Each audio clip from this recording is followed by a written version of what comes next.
The birth of a special child. In a village nestled at the foot of an ancient mountain, where the earth whispered old secrets and the winds carried tales from centuries past, lived a people bound by age-old traditions and superstitions. The villagers believed that the spirits of the land and the ancestors controlled the fates of the living, and that every action, every choice, had consequences beyond what the eye could see. Every birth was a sacred event, one that carried both blessing and burden, depending on how it unfolded. Amora, a young woman with a heart full of dreams, was well known in the village, not just for her beauty but for her unpredictable and peculiar cravings during pregnancy. It had been a year since she married Obina, a quiet but strong man who was respected by the villagers for his skills as a craftsman. Together, they hoped for the joy of becoming parents, but after months of waiting, it seemed the gods were not yet ready to bless them with a child.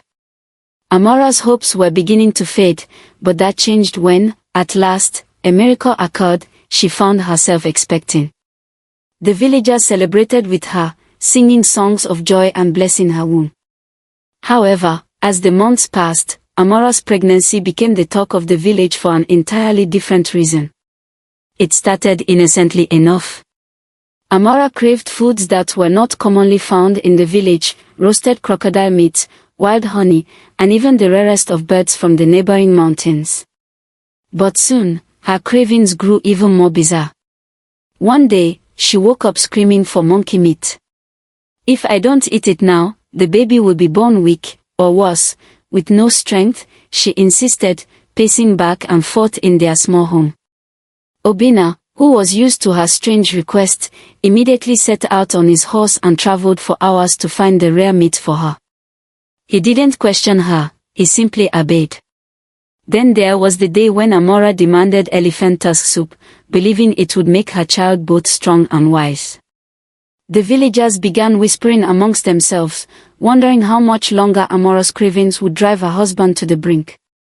They said she ate like a queen, but some also thought her desires were too extravagant, especially with the village already struggling to feed its people. Amora would eat ravenously, never once stopping to savor the meal. She devoured it all as if her very life depended on it. Some women began to gossip in the village square, saying that Amora, "She's feeding an entire army, not just a child. What kind of baby is she carrying?" But Amora didn't care. She believed in the power of her cravings. Obina, too, never once doubted her, although the strain of providing such rare delicacies weighed heavily on him. He spent long days in the forest, hunting, battering, and searching for the most unusual foods to satisfy his wife's seemingly endless desires. He wanted the best for Amora, even if it meant sacrificing his own comfort. After months of strange and sometimes difficult cravings, it was finally time for the child to arrive. The day Amora went into labor was unlike any other in the village. The air was thick with anticipation, and the wind seemed to hum with the whispers of the ancestors. Amora's belly had grown larger than anyone had expected, and she could barely move as she rested on her mat in their modest home. With a sudden cry, the child was born, a baby girl, healthy and strong. But when Amora saw her daughter for the first time, she gasped in shock. The baby, Nia, had a neck that stretched far longer than any child should have. It was so long, in fact, that the tiny babe looked like a creature from a faraway land, something you might see in a dream or a distant story. The other women who crowded around Amora's hut gasped as they looked at the child. "What is this?" one of them whispered, her voice trembling. "A long neck like that, it must be an omen, a curse, or maybe a blessing." The village midwife, who had attended many births, shook her head in disbelief. "I've never seen anything like this before," she muttered. "This is no ordinary child." Amora, still lying on her mat, stared down at her newborn with both pride and fear in her eyes. She had prayed so much for this child, hoping for a healthy baby, but never had she imagined this. She ran her fingers over Nia's soft skin, her heart heavy with confusion. Had her cravings caused this? Had the strange foods she consumed led to this unexpected and bizarre gift? The villagers, who had gathered around, began to murmur in fear and curiosity. "The child is cursed," one woman said, her voice trembling.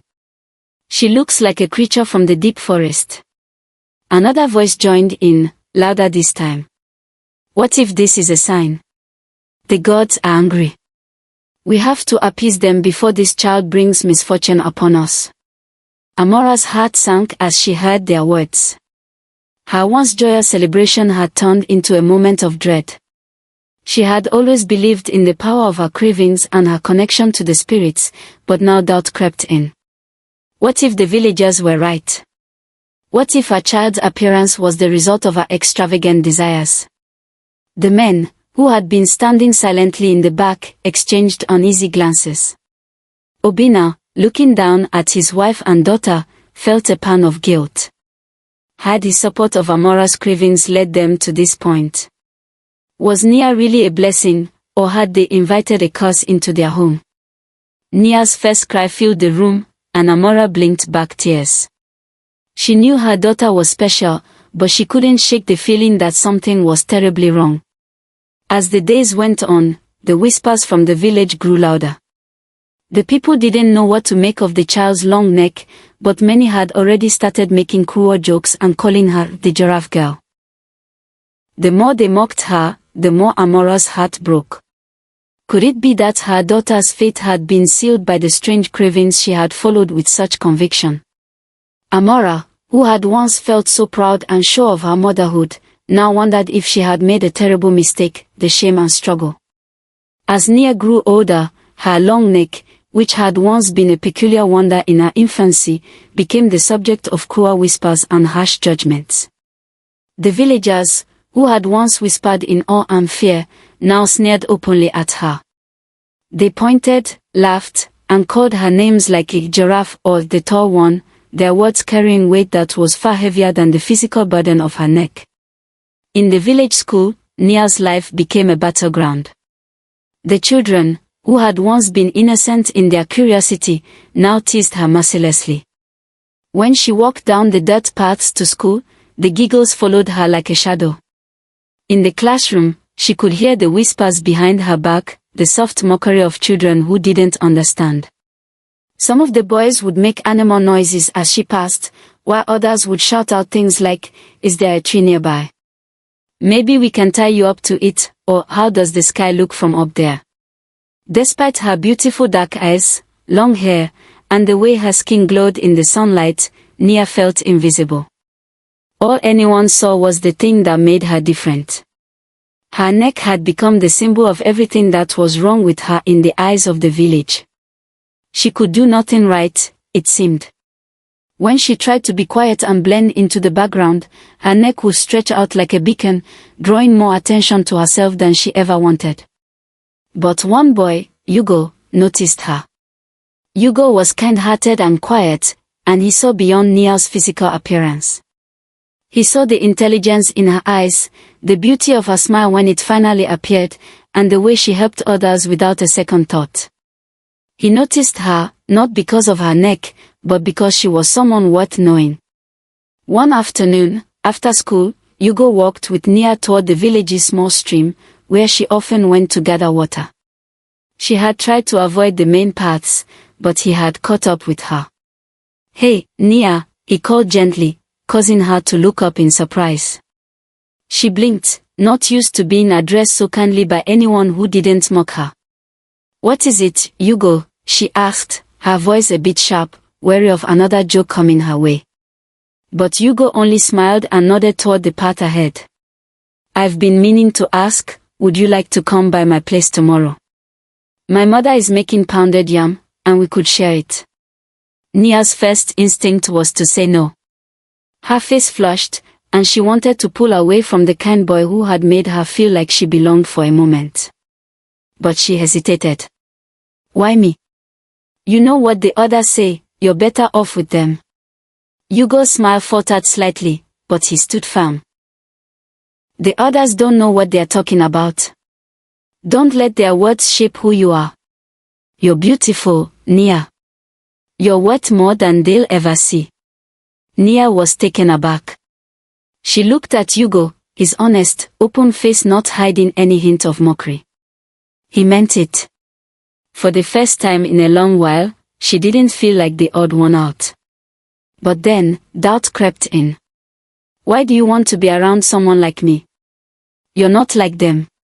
You're different. Why would you want to be friends with someone like me? Hugo stepped closer, his voice lowering with sincerity. I see you, Nia. Not just your neck or how tall you are, but who you really are. You don't need to change to fit in with anyone. You are who you are, and that's more than enough. Nia's eyes filled with tears, but she quickly wiped them away, not wanting him to see her weakness. She didn't know what to say. No one had ever spoken to her like that before, without judgment or pity. But as Hugo turned and walked away, she heard the taunts of other children from a distance. Look at her talking to the giraffe. One of the girls shouted. Does she think Hugo likes her? Nia's stomach twisted. She turned away quickly, burying her face in her shawl to hide her tears. Hugo's words were nice, but the cruelty of the village was too loud, too harsh, for her to believe she was anything but a joke. At home, Amara watched her daughter's growing sadness with an aching heart. Every day, Nia seemed to retreat further into herself, shutting out the world, and even her mother. Amara had once been so proud of the unique beauty her daughter possessed, but as the taunting continued, she began to question everything. Was this really the blessing she had prayed for? Had she done something wrong?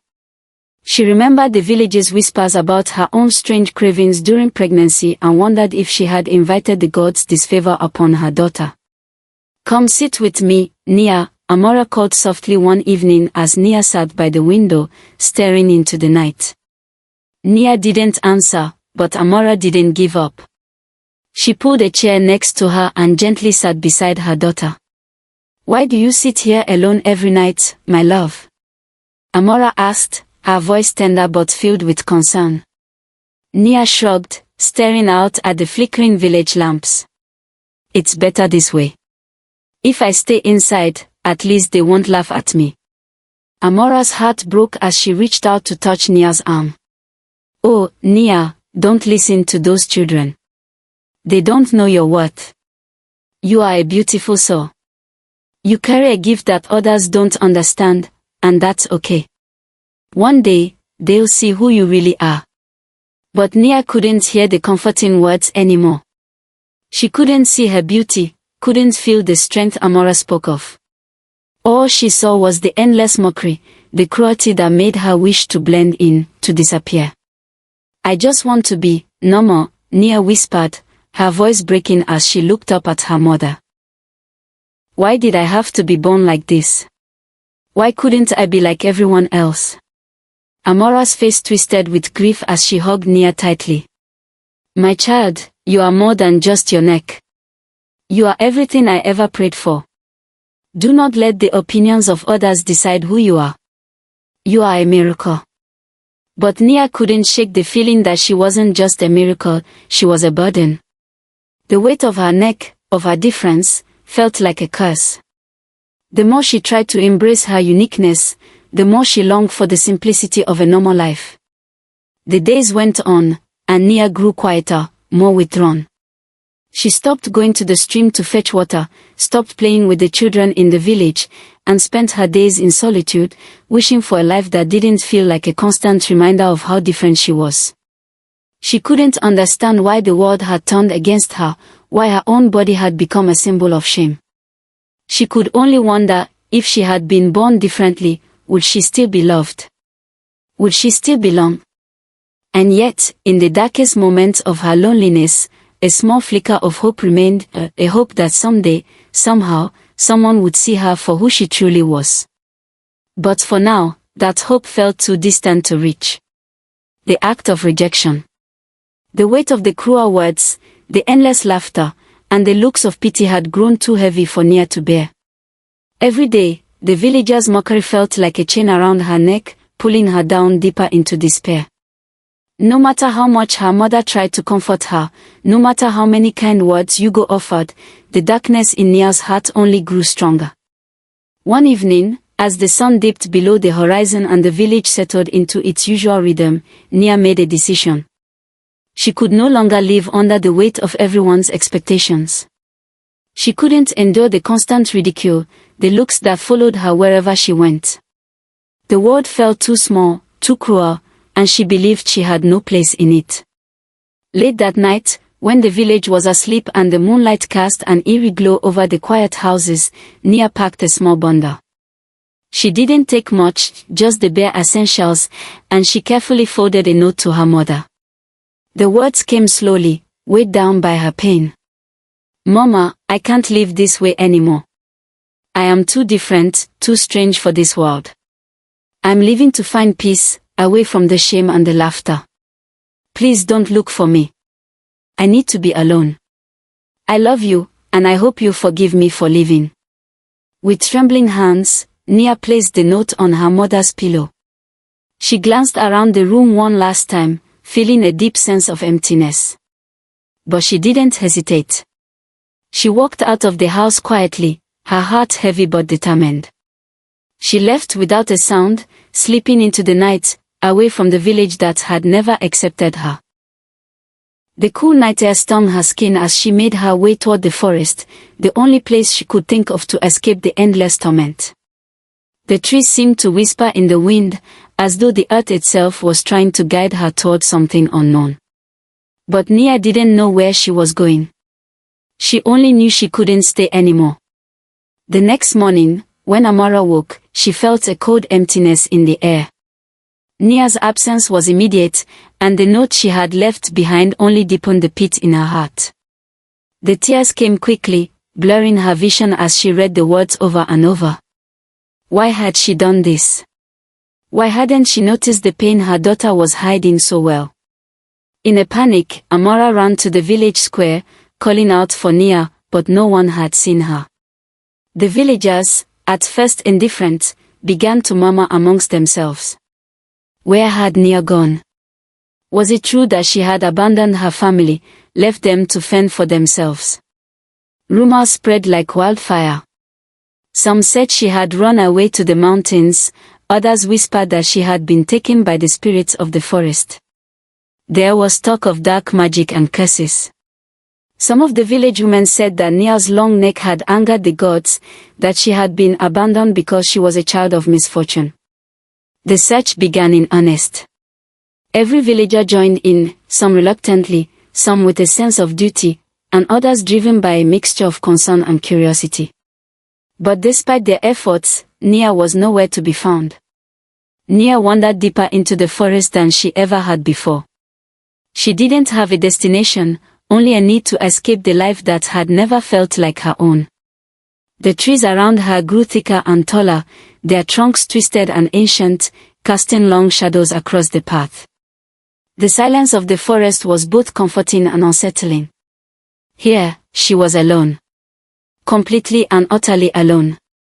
As the days passed, Nia's body began to ache. Her feet were raw from walking without rest, and the weight of her emotions seemed to pull at her with every step. But there was something else, too, something she hadn't expected. In the solitude of the forest, away from the constant taunting and the endless gossip, Nia began to hear the voice within herself that had long been silenced. Maybe this was her chance to finally find peace. At first, it was a struggle. Her thoughts swirled with doubt, guilt, and anger. What if she had made a mistake? What if she couldn't find her way back?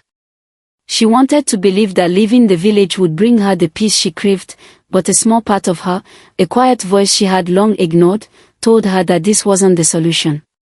As Nia continued to walk through the dense underbrush, her feet finding steady ground where there was none, she realized something she had never truly considered before: she was stronger than she knew. The wilderness, harsh as it was, had a way of teaching resilience.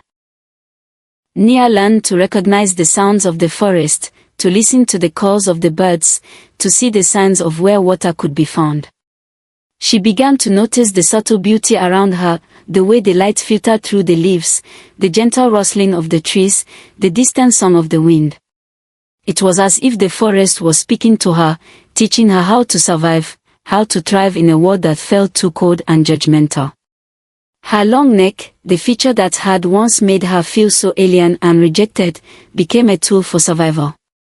She could see further than most, able to spot things in the distance that others would have missed. The world seemed smaller from her vantage point, less threatening. But even in the beauty of the forest, Nia couldn't escape her feelings of loneliness. She missed her mother. She missed the warmth of the home she had left behind, the voice of Amora calling her name with love and reassurance. Had she made the right decision?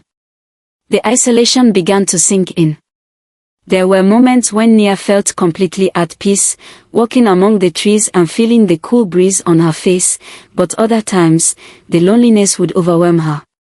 She would sit by the stream, staring at her reflection in the water, wondering who she was now. Was she still the same girl who had once believed in herself, or had the village's rejection changed her too much? Deep in the wilderness, Nia found herself at a crossroads. She could keep running from the world that had rejected her, or she could turn around and face it, face herself, and the person she had become. In her solitude, she began to hear the quiet voice of strength, the voice that had always been there, buried beneath the shame and self-doubt. Nia was more than her neck. She was more than the judgment of others. The long neck, once a symbol of her difference, was now a symbol of her resilience. She wasn't a burden, she was a force, a survivor. Nia had always been strong, she just needed to learn how to embrace it. And in the wilderness, she found the courage to do so. The unexpected encounter. Nia had wandered through the forest for days, growing weaker with each passing hour.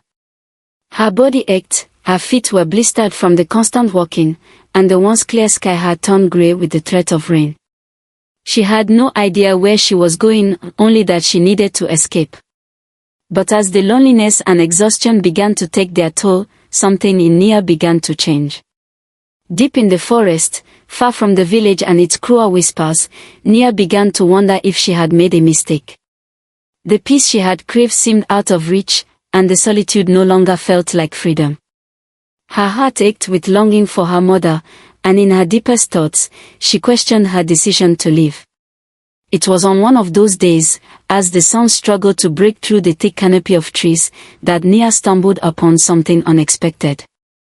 She had been walking through the forest, her eyes downcast, when she heard a rustling noise. It wasn't the usual sounds of birds or the wind, but something deliberate, something soft. She stopped, peering into the shadows of the trees, and saw a small, modest hut tucked in a clearing.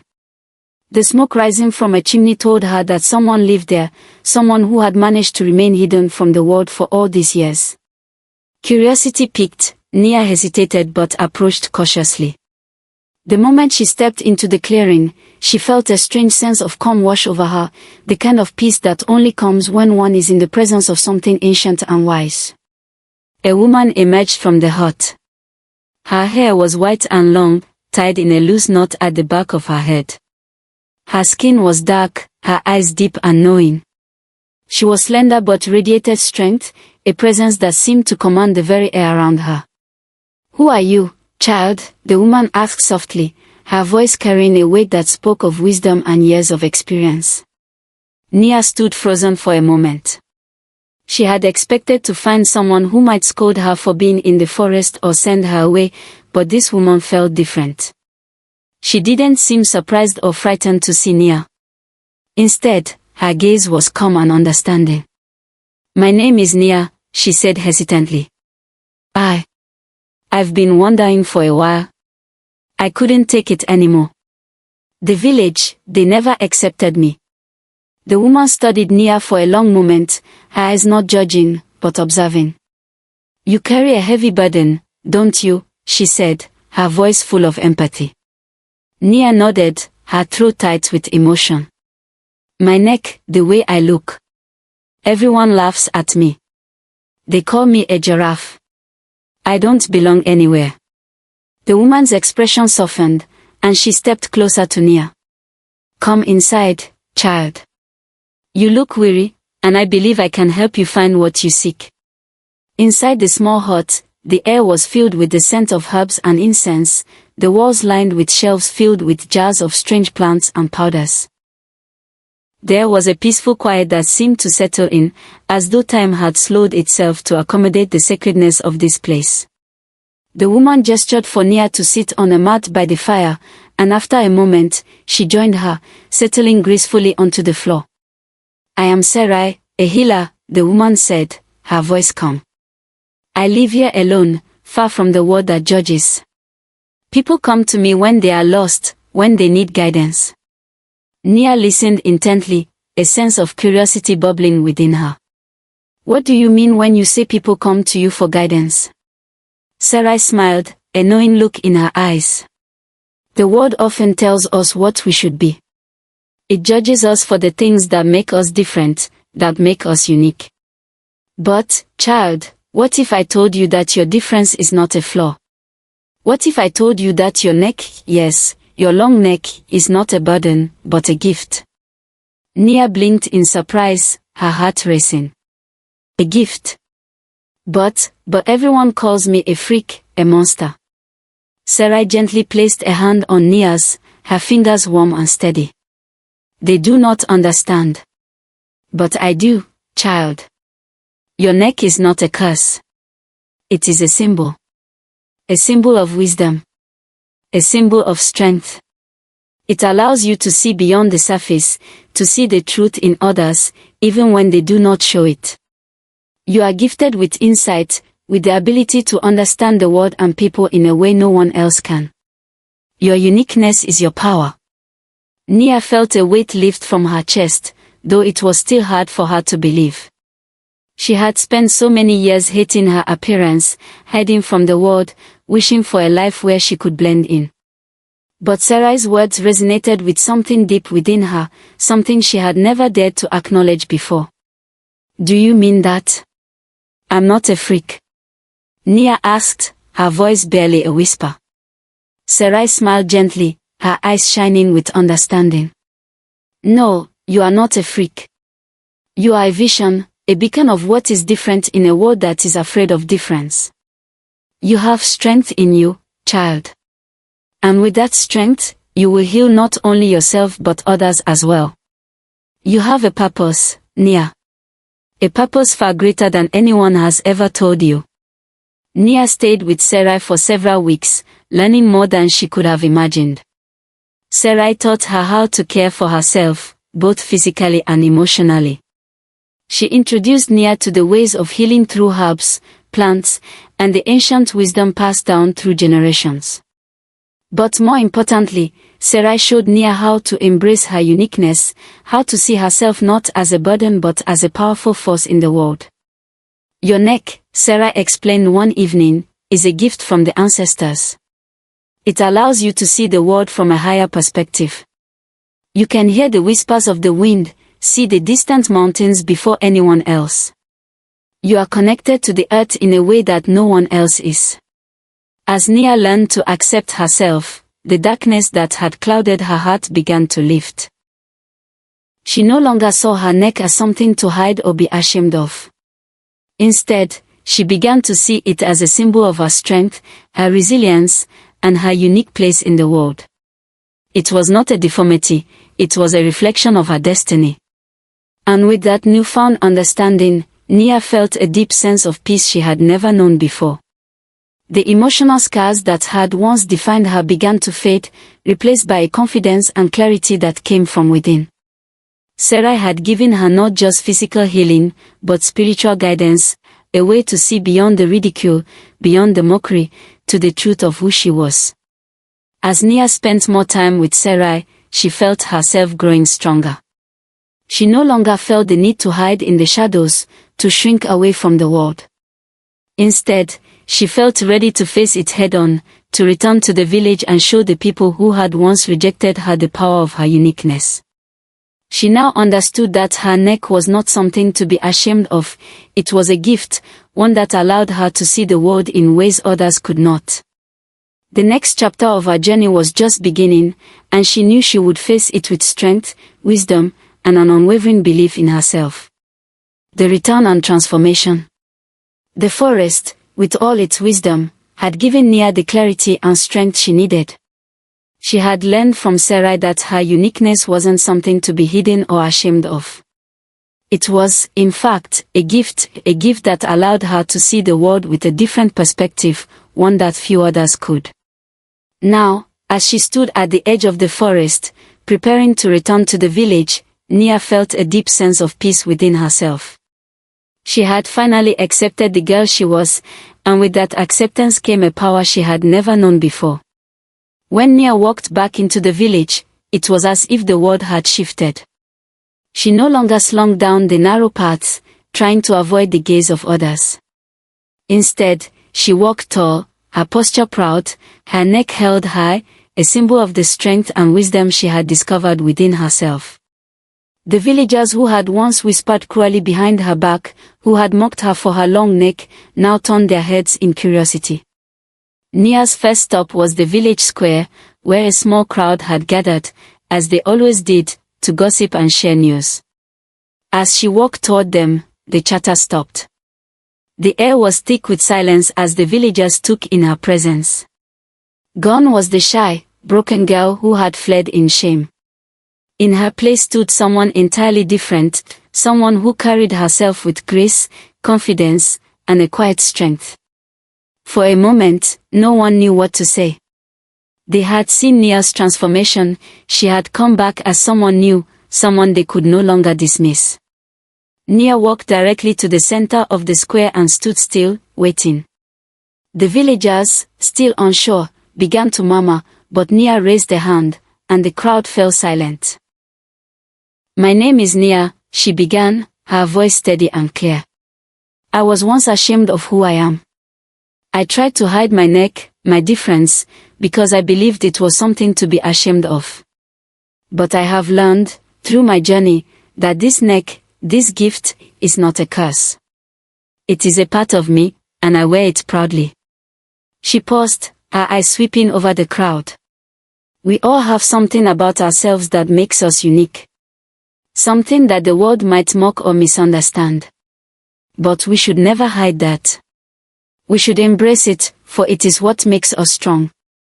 A few villagers shifted uncomfortably, but others began to nod slowly, realizing that Nia wasn't just speaking about her neck, she was speaking about something much deeper, the way people view themselves.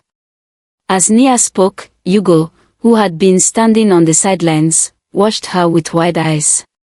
He had admired Nia from afar for so long, but he never had the courage to tell her how he felt. Now, seeing her stand there, so powerful and confident, he knew that he couldn't wait any longer. He walked toward her, his heart pounding, and when he reached her, he stopped, nervously clearing his throat. "Nia," he said softly, his voice full of emotion. "I've been watching you for a long time, from the first time I saw you. I always knew you were special, even when everyone else didn't see it. But now I see who you truly are. You've become something incredible. Your strength, your wisdom, it shines brighter than any flaw anyone ever saw. And I admire you. I respect you, not just for your beauty, but for who you are inside." Nia's heart skipped a beat as she looked at Hugo. She had known that he had always been kind to her, that he had seen her for more than her appearance, but hearing him speak these words made something inside her bloom. She smiled gently. "I've always admired you, Hugo," she said. "But I was too afraid to believe that anyone could see me for who I truly am. Thank you for seeing me for the person I am, and not just what others want to see." The crowd, which had watched the exchange in silence, now murmured among themselves. Hugo's feelings for Nia were no secret. He had always been known as one of the kindest and most respected young men in the village. And now, his admiration for Nia was out in the open. As Nia and Hugo stood there together, something began to shift in the villagers. Slowly, they started to approach Nia. One by one, the women who had once ridiculed her now sought her advice. "I heard you speak, Nia," one of the older women said. "I've never looked at you the way I do now. You are right. We should not fear difference, we should celebrate it. Can you help me understand the herbs you spoke about? The ones that help heal. Another woman, who had always been particularly cruel to Nia, stepped forward shyly. I want to apologize. For everything. I didn't know what I was saying. I didn't understand. Will you forgive me? Nia nodded, her heart open. There is nothing to forgive. We all have our moments of ignorance. The important thing is to learn from them.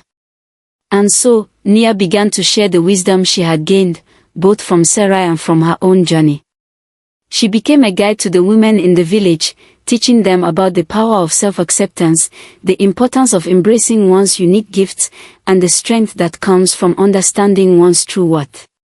As the days went on, Nia's transformation became clear to everyone. The girl who had once hidden in the shadows, ashamed of who she was, had blossomed into a leader.